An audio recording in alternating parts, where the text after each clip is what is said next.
Hi అండి, welcome back to my channel. ఈరోజు మనం చేసుకునే రెసిపీ ఏంటంటే ఎంతో రుచికరంగా చేసుకునే సొరకాయ పచ్చడి అండి. చాలా బాగుంటుంది.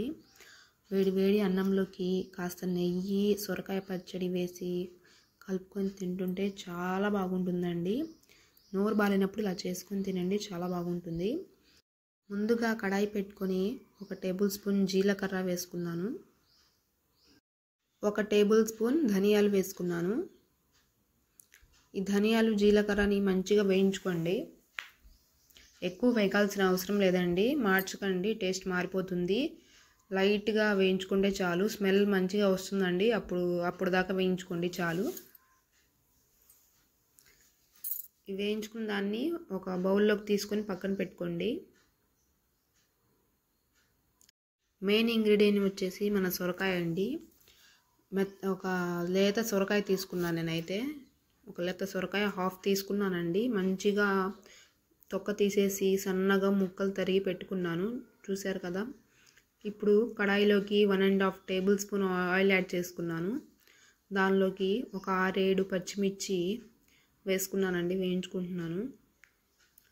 చూసారా, తుంచి వేసుకోండి, లేకపోతే చిట్పటమని ఆయిల్ పైన పడుతుందండి. ఇలా పచ్చిమిర్చి వేయించేటప్పుడు మాత్రం చాలా జాగ్రత్తగా ఉండాలి, అవి పగిలి ఒంటి మీద పడతాయి నూనె. కొంచెం తుంచి వేసుకోండి, అలా ఏమి ఉండదు, ఆయిల్ పడదండి. మీకు ఎక్కువ కావాలంటే వేసుకోండి, నాకైతే 6-7 సరిపోతాయండి. ఎక్కువ కారం తినేవాళ్ళు వేసుకోండి. ఫ్రై అయిపోయాయండి, అందుకని తీసి పక్కన పెట్టుకున్నాను. ఇప్పుడు దోసకాయ ముక్కలు వేసుకుంటున్నానండి. అర సొరకాయ అండి, సగం సొరకాయ సన్నగా ముక్కలు కోసి పెట్టుకున్నాను. ఇలా వేసుకోండి, కలుపుకోండి. కొంచెం నేను ఒక పెద్ద మీడియం సైజ్ టమాటా కూడా వేసుకున్నాను. మీకు నచ్చకపోతే టమాటా స్కిప్ చేసేయండి, వేసుకోవాలంటే వేసుకోండి. అంతే, పెద్ద టేస్ట్ ఏం మారదండి దాన్ని వేస్తే కూడా.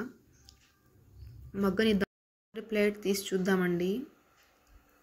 చూసారా, సొరకాయ ముక్కలు కొంచెం మగ్గాయండి. నేను వేసినప్పుడైతే చూసారా, చాలా ఎక్కువ క్వాంటిటీ వేసాను. హాఫ్ వరకు అయిపోయినాయి, సగం వరకు అయిపోయినాయి. ఆయిల్ వాటర్ కూడా వస్తుంది. టమాటా ముక్కల్లో నుంచి సొరకాయ ముక్కల్లో ఎక్కువ నీరే ఉంటుంది కదండి, తొందరగానే మగ్గిపోతాయి. కొంచెం ముదురు సొరకాయ అయితే ఇంకా టైం పడుతుందండి, మేము ఒక 10 నిమిషాలైనా ఉడికించుకోవాలి. ఇదైతే తొందరగానే అయిపోతుందండి, లేతదైతే. చూసారా, ఆల్మోస్ట్ మగ్గిపోయాయి. ఇప్పుడు నేను కొంచెం చింతపండు తీసుకున్నానండి. చింతపండు వేసుకోండి, కొంచెం టేస్ట్ బాగుంటుంది. కాసేపు మగ్గనిద్దామండి, ఒక 2 మినిట్స్. ఇప్పుడు తీసి చూద్దాం. మగ్గుతున్నాయండి, ఒకసారి కలుపుకోండి, లేకపోతే అడుగు మాడిపోతుందండి. మధ్య మధ్యలో కలుపుకుంటూ ఉండాలి.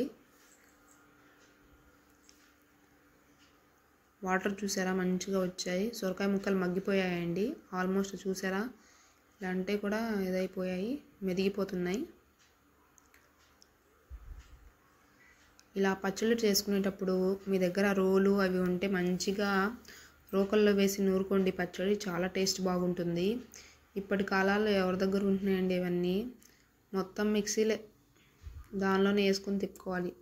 అయిపోయిందండి, స్టవ్ ఆఫ్ చేసేసాను. ఇప్పుడు మనం ముందుగా పెట్టుకున్నాం కదా, అది ధనియాలు జీలకర్ర పచ్చిమిర్చి వేయించుకొని అవి మిక్సీ బౌల్లోకి వేసేసాను. 2 రెమ్మలు వెల్లుల్లి వేసుకున్నాను. అది చల్లార్చిన తర్వాత వేసుకోండి సొరకాయ టమాటా ముక్కలు. చల్లారిపోయిందండి, నేనైతే వేసేస్తున్నాను. కొంచెం గోరువెచ్చగా ఉంది, వేసేసేయండి మొత్తం.